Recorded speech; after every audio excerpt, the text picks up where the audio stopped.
সুপ্রিয় সুধী দর্শক, আপনাদের সকলকে সাদর আমন্ত্রণ জানাচ্ছি আজকের উপস্থাপনায়।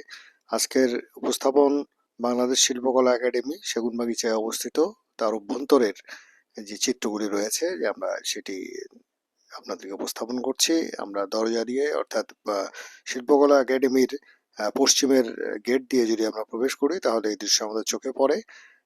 এই দৃশ্যটি আপনারা দেখছেন যে একখণ্ড আকাশের নিচে আমরা এই চিত্রগুলি ধারণ করেছি। এখানে সবুজ সুন্দর একটি মাঠ রয়েছে, সেখান থেকে আকাশের যে চিত্র, আকাশের যে রূপ আমরা দেখতে পাই অসাধারণ। এখানে আমরা চিত্র চিত্রকলা যে ভবন রয়েছে, চিত্রশালা রয়েছে শিল্পকলা একাডেমির, ঠিক সেখানে প্রবেশের পথেই হাতের বামে একটি বাঁক নিতে হয় এবং সেখানে আমরা এটি দেখতে পাই যে একটি শিল্পকর্ম এখানে মোটামুটি ভাবে বর্ণনামূলক ভাবে বলা চলে। এই যে একটি চিত্র আমাদের নজরে পড়ছে, আমরা দেখছি কিছু প্রাণী এখানে আহ টেবিল চেয়ারে বসে আছে একটি কুটিরের নিচে, চমৎকার ভাবে উপস্থাপন করা হয়েছে। এখানে আমরা দেখছি কয়েকটি প্রাণী তারা ডাইনিং টেবিলে বসে রয়েছে। সেটি চমৎকার। তবে এখন এই শিল্পকর্মের যে শিল্পী তার সম্পর্কে কোনো বর্ণনা পাওয়া যায়নি।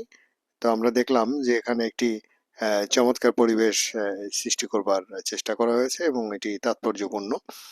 এরপরেই আমরা কিন্তু পাচ্ছি একটি মাঠের মতো খণ্ডাংশ, এবং সেখানে উঁচু একটি টিলা সৃষ্টি করবার চেষ্টা করা হয়েছে, মাটি উঁচু করা হয়েছে এবং সেখানে অরণ্যের যে পরিবেশ সেটি সৃষ্টি হয়েছে এবং সেখানে ফাঁকে ফাঁকে আমরা দেখছি গাছের ফাঁকে ফাঁকে কিংবা এক ধরনের অরণ্যের যে একটা ঘনত্ব থাকে, সবুজ ঘনত্ব, তার ফাঁকে ফাঁকে আমরা দেখছি বেশ কয়েকটি এখানে স্থাপত্য রয়েছে, একটি নারী রয়েছে এবং এখানে মা রয়েছে, তার সন্তান রয়েছে। চমৎকার এই দৃশ্যগুলি। সুপ্রিয় সুধী দর্শক, আপনারা দেখছেন বাংলাদেশ শিল্পকলা একাডেমির অভ্যন্তরে যে নান্দনিক শিল্পকর্ম সেগুলি আপনাদের সামনে সংক্ষেপে উপস্থাপন করা হলো। সুপ্রিয় সুধী দর্শক, আপনাদেরকে অনেক অনেক ধন্যবাদ। শুভরাত্রি।